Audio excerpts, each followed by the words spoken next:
சத்ரபதி சிவாஜி மகாராஜ் சுவராஜ்ய நாட்டுடைய அரசன். வரலாற்றுல எவ்வளவோ ராஜாக்கள் பத்தி பேசியிருப்போம். ஆனா சில ராஜாக்கள் தான் வரலாறே பேசக்கூடிய அளவுக்கு வாழ்ந்திருப்பாங்க. அந்த மாதிரி ஒரு அரசன் தான் சத்ரபதி சிவாஜி மகாராஜ் அவர்கள். சிவாஜி மகாராஜ் ஒரு சாதாரண ரூலருங்கிறத தாண்டி ரொம்ப விஷனரியான ஒரு அரசன், தொலைநோக்கு பார்வை இருக்கிற ஒரு அரசன். இவருடைய ஆர்மிஸ் அண்ட் அட்மினிஸ்ட்ரேட்டிவ் ரொம்ப டிசிப்ளினா நடந்துட்டு இருந்துச்சு அரசாங்கம். அதை தாண்டி தன்னுடைய சேனைகளுக்கு ஐடியாஸ், சேனைகளுக்கு தந்திரங்களை சொல்லி கொடுக்குற அளவுக்கு திறமை வாய்ந்த ஒரு அரசனா இருந்தாரு. சத்ரபதி சிவாஜி மகாராஜ் 1630 சிவனரி கோட்டையில தான் பிறக்கிறாரு. இவருடைய அப்பா ஒரு மிலிட்டரி கமாண்டர், அவருடைய பேரு ஷஹாஜி போஸ்லே. ஆனா இவர் இவ்வளவு ஒழுக்கமா, இவ்வளவு அறிவுபூர்வமா, விவேகமா செயல்பட்டு வளர்றதுக்கு ஒரே ரீசன் இவருடைய அம்மா ஜிஜாபாய் தான். ஜிஜாபாய் சின்ன வயசுல இருந்தே ராமாயணம், மகாபாரதம் மாதிரியான மிகச்சிறந்த காவியங்களுடைய கதைகளை சொல்லி கொடுத்துதான் ஒழுக்கம், நேர்மை, செல்ஃப் ரெஸ்பெக்ட், சுய உரிமைங்கிறத சொல்லிதான் சிவாஜியை வளர்த்தாங்க. சிவாஜி வளர்ற காலகட்டத்துல இந்தியாவுடைய முக்கியமான எல்லா பகுதியையும் முகல் எம்பரஸ் தான் ஆண்டிட்டு இருந்தாங்க.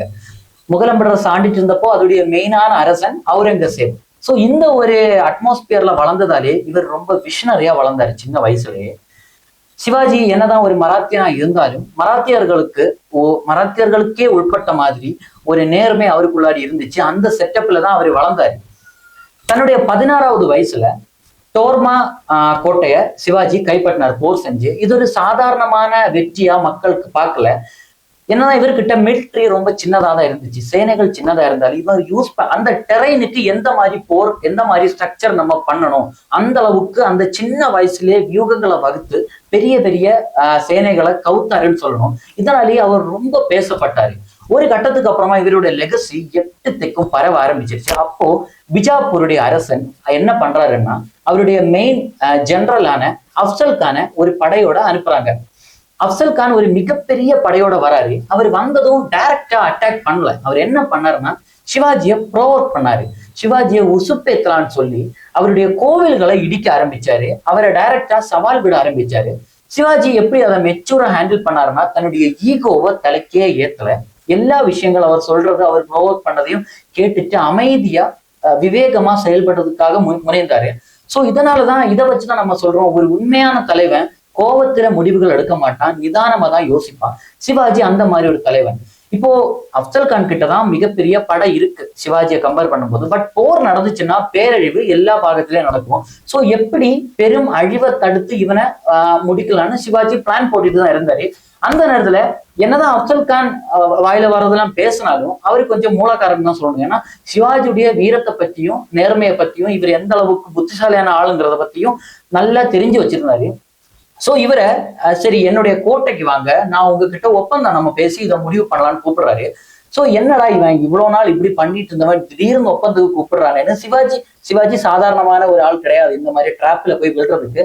ஸோ வெல் பிளான்டா என்ன நடக்குங்கிறது அவர் ஆல்ரெடி கணிச்ச மாதிரியே ஆயுதங்களை மறைச்சு வச்சுதான் கோட்டைக்குள்ளாடி போனாரு. போன இடத்துல இவங்களுக்கு என்னமோ தெரியாத மாதிரியே சடனா அட்டாக் பண்ற மாதிரி அட்டாக் ஃபர்ஸ்ட் டைம் அப்சல் கானோட சைட்ல தான் வந்துச்சு.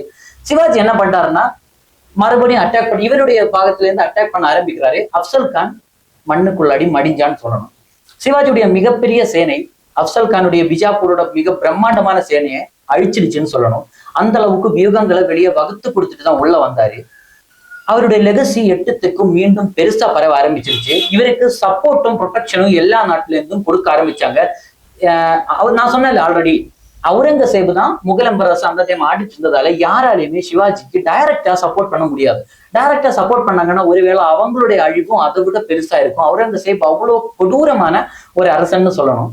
இந்த ஒரு இன்சிடென்ட்டுக்கு அப்புறமா சிவாஜி மேல மக்களுக்கு பெரிய நம்பிக்கை வர ஆரம்பிச்சிருச்சு. அவருக்கு டைரக்டா சப்போர்ட் பண்ணாங்க. இன்டைரக்டா ஒளிஞ்சிருந்து அவருக்கு சப்போர்ட் பண்ண எல்லாருமே டைரக்டா சிவாஜிக்கு தன்னுடைய ஆதரவை தெரிவிக்க ஆரம்பிச்சாங்க.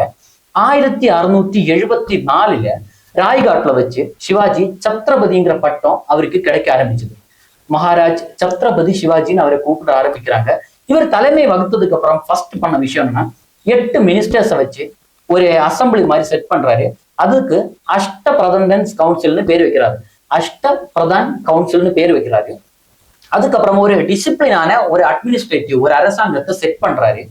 மக்கள் ஒழுக்கத்தோடு இருக்கிறதுக்காக புதிய ரெவென்யூ சிஸ்டத்தை கொண்டு வர்றாரு. மக்களுடைய வரிகள் எப்படி கரெக்டா வாங்கணும், யாருக்கிட்டையும் கொள்ளையடிக்க வேண்டிய அவசியம் நமக்கு கிடையாது. மக்களுடைய கஷ்டங்களையும் நஷ்டங்களையும் புரிஞ்சு அவங்களுக்கு சரியான நிதி உதவி வழங்குற மாதிரி புது ரெவென்யூ பேரியர்ஸை செட் பண்றாரு. ஒரு ஸ்ட்ராங்கான டாக்டிக்கலான மிலிட்டரி செட்டப்பை உருவாக்குறாரு. ஸோ ஒரு கட்டத்துக்கு அப்புறமா இதோட மெயினான விஷயம் என்னன்னா, சிவாஜி நார்மலா பழைய காலத்துல நம்ம கதைகள் கேட்டுருவோம், பெண்களுக்கு அந்த அளவுக்கு உரிமை கொடுக்க மாட்டாங்க. இப்ப நம்ம குடும்பத்துல இருக்கிற அரசாங்க பெண்களுக்கு எப்பவுமே கொடுப்பாங்க. அதை தாண்டி மக்கள் அந்த பொண்ணுங்களை எப்பவுமே ஒருபடி கீழே தான் வச்சிருப்பாரு. பட் சிவாஜியுடைய அந்த அரசாங்கத்துல பெண்களுக்கு ஒழுக்கமான கண்ணியமா பெண்களை ட்ரீட் பண்ணாங்க, அவ்வளவு வேல்யூ கொடுத்தாரு.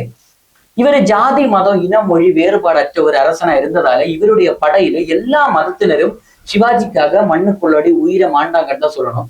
ஒரு கட்டத்துக்கு மேல சிவாஜிக்கு கடலுடைய முக்கியத்துவத்தை பத்தி தெரிய வருது. அப்ப நமக்கு ஒரு நேவல் பேஸ், நமக்கு ஒரு கடற்படை வேணும். அதுக்காக ஒரு ஸ்ட்ரக்சரலான ஒரு கடற்படை உருவாக்குறாரு. ஒரு கட்டத்துக்கு மேல அது அவருக்கு ரொம்ப யூஸ்ஃபுல்லா இருக்கு வணிகம் செய்யறதுக்கு. மெயினா போர்ச்சுகீஸ் அப்புறமா யூரோப்பியன்ஸ் கிட்ட இருந்து வணிகத்தை காப்பாற்றுறாருன்னு சொல்லணும். இந்தியன் சப்கான்டினென்டிலே ஒரு மிகச்சிறந்த ஸ்ட்ரக்சரல் நேவல் பேஸ் கடற்படை வச்சிருந்த அரசர்கள்ல இவரும் ஒருத்தர். சிவாஜி கிட்ட ரொம்ப அட்மையர் பண்ற குவாலிட்டினா, மெரிட்ல வர்றவங்களை என்னைக்குமே அவர் பாராட்டுறதுக்கு தவறுனதே கிடையாது. ஒருத்தன் கஷ்டப்பட்டு முன்னுக்கு வரான்னா அவன் ஜெயிக்கணும், அவங்க கிட்ட திறமை இருக்குங்கிறத புரிஞ்சுக்கிட்டு அவனை ஊக்குவிக்கிறதுல என்னைக்குமே அவர் தவறுனது கிடையாது. அப்புறமா டிசிப்ளின், ஒழுக்கம், மக்களுக்கு இதை எடுத்து சொல்லிக்கிட்டே இருந்தாரு. சிவாஜி ஏன் அவருடைய ஆர்மியில இருக்கிற சேனை மக்களுக்கா இருந்தாலும் சரி, பொதுமக்களுக்கா இருந்தாலும் சரி, வீரர்களுக்கா இருந்தாலும் சரி, எதிரிகளே அவர்கிட்ட மதிக்கக்கூடிய சில குணங்கள் இருக்கு. சும்மா ஒருத்த மேல உங்களுக்கு மதிப்பு வருமா? ரெண்டு விஷயம், ஒண்ணு மரியாதை, இன்னொன்னு பயத்தினால வர மரியாதை. சிவாஜி மேல வந்தது ஒரு இன்ஸ்பிரேஷன் மேல ரெஸ்பெக்ட். அவர் ஒரு இன்ஸ்பிரேஷனா மாறினாரு. ஒரு கட்டத்துக்கு மேல 1680 சிவாஜி இல்னஸ் அல்லது ஃபீவரால படுக்கப்பட்டதா ஹிஸ்டரிஸ் இன்னைக்கும் பேசப்படுது.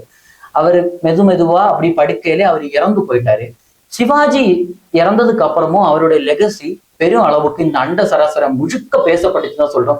மராட்டிய அரசின் சிங்கம், ஏன்னா சாவே அவ்வளவு கர்வமா சிவாஜி அடிச்சிட்டு போனதா வரலாறு பேசப்படுது. சிவாஜியுடைய மறைவுக்கு பின்னர் அவுரங்கசீப் இதுதான் சரியான தருணம், மராத்தியர்களை அழிக்கிறதுக்கு இதை விட ஒரு கரெக்டான வாய்ப்பு கிடைக்காது, அடியோடு அழிச்சிடணும்னு முடிவெடுக்கிறாரு. தன்னுடைய படைகளை அனுப்பிட்டே இருக்காரு. 10 வருஷம் மிகப்பெரிய போர் நடக்குது. ஆனா மராத்தியர்களை எதுவுமே பண்ண முடியல. ஏன்னா சிவாஜி இறந்திருந்தாலும் அவருடைய அந்த செட்டப், அவரு பில்ட் பண்ணி வச்சுட்டு போன அந்த சிஸ்டம் இன்னும் கரெக்டா செயல்பட்டு இருந்துச்சு. எந்த மாதிரி இப்போ அரசர்கள்னா என்ன பண்ணுவாங்க, அவங்களுடைய மந்திரிகள் கிட்ட ஒப்படைச்சிட்டு வேடிக்கை பார்க்குற அரசர்கள் நிறைய இருக்காங்க. சிவாஜி இப்போ ஓரோ மண்ணில நம்ம யுத்தம் ஒரு போர் பண்ணும் போவோம், அந்த மண்ணுக்கு ஏற்ற மாதிரி அந்த டெரைனை ரெஸ்பெக்ட் பண்ணி போர் புரியணுங்கிற ஒரு புது முறையை இன்ட்ரோடியூஸ் பண்ணி வச்சாருன்னு சொல்லணும். அவர்கிட்ட எக்கச்சக்கமான டாக்டிக்ஸ் இருந்துச்சு. 100 பேரை வச்சு 100 பேரை அடிக்கிற காலத்துல 4 பேரை வச்சு எப்படி 100 பேரை அடிக்கலான்னு ஒரு பலவிதமான அணுகுமுறையான அரசியலா இருந்தாலும் சரி, போர் முறைகளையும் இன்ட்ரோடியூஸ் பண்ணி வச்சுட்டு தான் அவர் இறந்து போயிட்டாருன்னு சொல்லணும். இப்படி அவுரங்கசீப் 10 வருஷமா முயற்சி பண்ணியும் மராத்தியர்களை அழிக்க முடியாததான் சிவாஜி செட் பண்ணி வச்ச மிகப்பெரிய பிரான்ச்னு சொல்லணும். சோ இன்னைக்கும் மகாராஷ்டிரால பல இடங்கள்ல சத்ரபதி சிவாஜி மகாராஜ ஒரு கடவுளுக்கிணையா மக்கள் பாக்குறாங்க. ஒழுக்கம், நேர்மை, சுயமரியாதை, இப்படி எக்கச்சக்கமான மிகப்பெரிய குவாலிட்டிஸுக்கு எக்ஸாம்பிளா ஒரு எடுத்துக்காட்டா அவர் இன்னைக்கும் வாழ்ந்துட்டு வராரு. இப்ப நான் இந்த குறுகிய காலத்துல சிவாஜி மகாராஜை பத்தி என்னால முடிஞ்ச அளவுக்கு டீட்டெயில்ஸை சேகரிச்சு அவருடைய லைஃப் ஜேர்னில ஒரு 5 to 6% கூட நான் சொல்லியிருக்க மாட்டேங்கிறதா உண்மை. நீங்க இதையும் தாண்டி அவரை பத்தி இன்னும் அவருடைய சாகச கதைகள் எனக்கு தெரியணும், அவர் பண்ண இன்னும் நல்ல நல்ல போர்களை பத்தியும் அவருடைய வரலாறு தெரியணும்னா ஜஸ்ட் ஒன்னு கமெண்ட் பண்ணுங்க. கண்டிப்பா அடுத்த டேட்டாஸோட கலெக்ட் பண்ணி உங்ககிட்ட பேசுறேன். அண்டில் தென், விஷ்ணு வைன் சைனிங் ஆஃப்.